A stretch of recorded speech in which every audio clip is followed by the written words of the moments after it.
የሙላቱ አስታጥቄ ጊዜ ተጽዕኖ ፈጣሪ ምስሎች። የሙላቱ አስታጥቄ ታሪክ በተናጠል ሊነገር አይችልም። የእሱ መነሳትና የኢትዮ ጃዝ እድገት በኢትዮጵያ የፖለቲካ የባህልና የሙዚቃ ዘርፎች ቁልፍ ሰዎች ጋር ተገናኝቷል። እነዚህ ግለሰቦች አቶ ሙላቱ እንዲታደስና እንዲበለጽግ የሚያስችለውን አካባቢ በመቅረጽ ረገድ ሚና ተጫውተዋል። ቀዳማዊ ኃይለ ሥላሴ 1892-1967 ቀዳማዊ አፄ ኃይለ ሥላሴ በኢትዮጵያ የባህል ህዳሴ ላይ ያሳደሩት ተጽዕኖ ከፍተኛ ነበር። ኢትዮጵያ በአፍሪካና በዘመናዊው ዓለም መካከል ድልድይ እንድትሆን በማሳየታቸው የዘመናዊነት ጥረታቸውና ራዕይ የሚታወቁት ኃይለ ሥላሴ ትምህርትን፣ ሙዚቃንና ጥበብን በንቃት አስተዋውቀዋል። እንደ ቀዳማዊ ኃይለ ሥላሴ ቲያትር ያሉ ተቋማት እና በመንግሥት የሚደገፉ እንደ ኢምፔሪያል ቦዲጋርድ ባንድና የፖሊስ ኦርኬስትራ ያሉ ባንዶች ሙላቱ ጨምሮ ለታዳጊ ተሰጥኦዎች መድረክ አቅርበዋል። የኃይለ ሥላሴ ዘመነ መንግሥት የኢትዮጵያን ወጎች ከዓለም አቀፋዊ አዝማሚያዎች ጋር እንዲዋሃዱ አበረታቷል። እንደ ሙላቱ ያሉ ሙዚቀኞች ሙከራ ማድረግ የቻሉት ንጉሠ ነገሥቱ ለባህል ውስብስብነት እና ዓለም አቀፍ ዕውቅና ስለሰጡ ነው። ሙላቱ ጃዝ ከኢትዮጵያውያን ሁኔታዎች ጋር የመዋሃድ መቻላቸው የንጉሠ ነገሥቱን የኢትዮጵያን ሰፊ ራዕይ የሚያንጸባርቅ ሲሆን፣ ይህም በቅርሶቿ የሚኮራና ከዘመን ጋር የተቆራኘ ነው። ጥላሁን ገሰሰ 1932-2002 የኢትዮጵያ ድምፅ በመባል የሚታወቀው ጥላሁን ገሰሰ የሙላቱ ዘመን ሰው እና ብዙ ጊዜ ተባባሪ ነበር። የአማርኛ መዝሙሮች ችሎታው፣ ጥልቅ ስሜትን የመቀስቀስ ችሎታ እና የመሞከር ፍላጎት የሙላቱ ኢትዮ ጃዝ ሙከራዎች ተፈጥሯዊ አጋር አድርጎታል። የጥላሁን ሥራ በስዊንግ አዲስ ዘመን የከተሞችን ሙዚቃዎች ታዋቂ ለማድረግ ረድቷል። ሙላቱ ለአዲሶቹ ድርሰቶች መድረክ ፈጥሯል።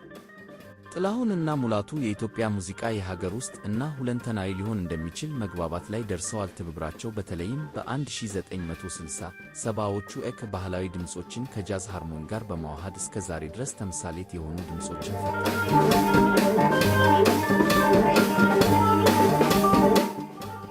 መሐሙድ አህመድ በ1938 የመሐሙድ አህመድ ዘፋኝ ሆኖ ብቅ ማለት በኃይለኛ ክልል እና ስሜት ቀስቃሽ ዘይቤ የሙላቱን የሙዚቃ መሳሪያ አዋቂነት ያሟላ ነበር። በፖለቲካ እና በባህል ለውጥ ወቅት የተወለደው መሐሙድ ሙላቱ ያስተዋወቃቸውን አዳዲስ ድምፆች ተቀብሎ የኢትዮ ጃዝ ዝግጅቶችን በምሽት ክለቦች እና በቀረጻ አሳይቷል። በ1990ዎቹ የተሰኘው ተከታታይ ፊልም ከተለቀቀ በኋላ ብቻ ሳይሆን ዓለም አቀፍ ተመልካቾችንም ደረሰ።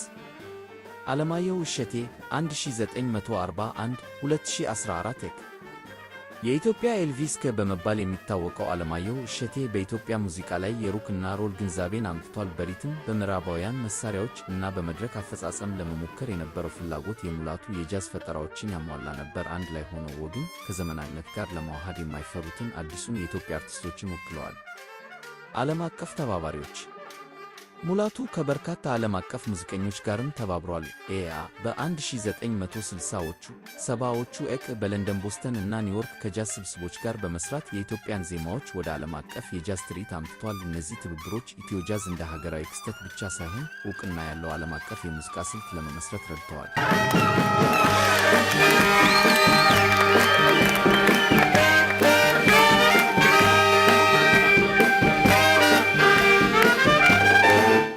የባህል እና ማኅበራዊ ልማት የሙላቱ አስታጥቄ አስተዋጽኦ ሙዚቃዊ ብቻ አልነበረም። በኢትዮጵያ እና ከዚያም በላይ ከፍተኛ ባህላዊ እና ማኅበራዊ ተጽዕኖ ነበራቸው። የዘመናዊው የኢትዮጵያ ሙዚቃ መነሳት የ1960-1970ዎቹ ዘመን የባህል ህዳሴ ነበር። እንደ አዲስ አበባ ያሉ የከተማ ማዕከላት የምሽት ሕይወት፣ የጥበብ ሙከራ እና የዓለም አቀፍ ልውውጥ ማዕከል ሆኑ። የጃዝ ክለቦች እና የቲያትር ትርኢቶች ጎልብተው የወጡ ሲሆን፣ እንደ ሙላቱ፣ ጥላሁን እና አለማየሁ ያሉ ሙዚቀኞች የኢትዮጵያን የባህል ሙዚቃ ወሰን ገፍተውበታል። የሙላቱ ሥራ ኢትዮጵያውያን ተመልካቾችን አዳዲስ፣ ተስማምተው የተወሳሰቡ ዜማዎች እና እንደ ቫይቫፎን እና ኮንጋስ ያሉ መሳሪያዎችን አስተዋውቋል። የእሱ ድርሰቶች ሙዚቀኞች የቴክኒክ ክህሎቶችን እንዲያዳብሩ እና አድማጮች ከሙዚቃ ጋር በእውቀት እንዲሳተፉ አበረታቷቸዋል። ይህም ለሙዚቃ ፈጠራ የአድናቆት ባህል ፈጠረ። ኢትዮ ጃዝ እንደ ባህል ዲፕሎማሲ የሙላቱ ኢትዮ ጃዝ ፖለቲካዊ እና ማኅበራዊ እንድምታ ነበረው። በኃይለ ሥላሴ ዘመነ መንግሥት እንደ ለስላሳ ዲፕሎማሲ አይነት ኢትዮጵያን በባህል የረቀቀች እና በዓለም አቀፍ ደረጃ የተሳተፈች አድርጓታል። በ1962 ዱክ ኢሊንግተን ኢትዮጵያን ሲጎበኝ የሙላቱ ሙዚቃ ኢትዮጵያ ለዓለም አቀፍ የጃዝ ዲስኩር አስተዋጽኦ ማድረግ እንደምትችል አሳይቷል። በደርግ ዘመንም ከ1967 ትውፊት እና ዘመናዊነት ውህደቱ በአስቸጋሪ ሁኔታዎች ውስጥ የኢትዮጵያን ባህላዊ ማንነት ጽናትና ቀጣይነት ያሳያል። በወጣቶች እና በህብረተሰብ ላይ ተጽዕኖ የሙላቱ ሙዚቃ የኢትዮጵያ ወጣቶችን ትውልድ አነሳስቷል።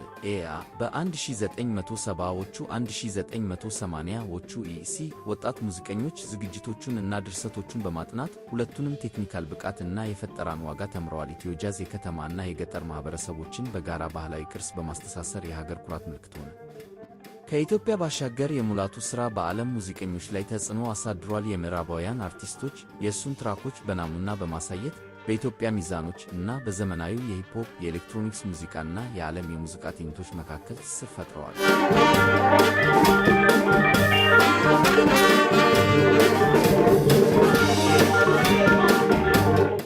የሙላቱ አስታጥቄ ውርስ ከግል ስኬቶቹ እጅግ የላቀ ነው። የባህል አምባሳደር፣ የኢትዮጵያ ቅርሶች እና የዓለም የሙዚቃ ማኅበረሰብ ድልድይ እና የፈጠራ ጽናት ተምሳሌት ናቸው።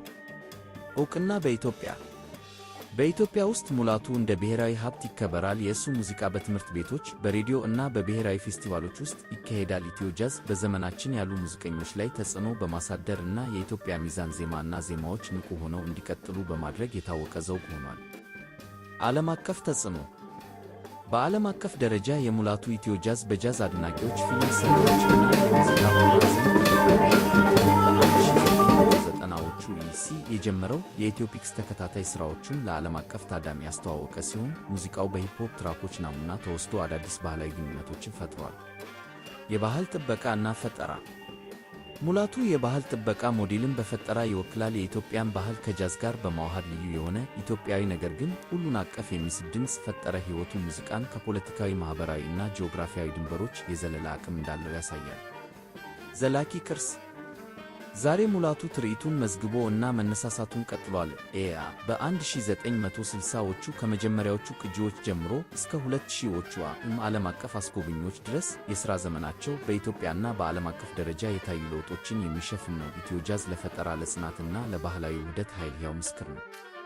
ሙላቱ አስታጥቄ ሙዚቀኛ ብቻ አይደለም፣ አስተዋጽኦው ዘመንን የሚገልጽ ታሪካዊ ሰው ነው። የኢትዮጵያ የባህል ማንነት በግሎባላይዜሽን ዓለም እንዲጎለብት በማድረግ የእሱ ሙዚቃ ማሰማቱን ቀጥሏል።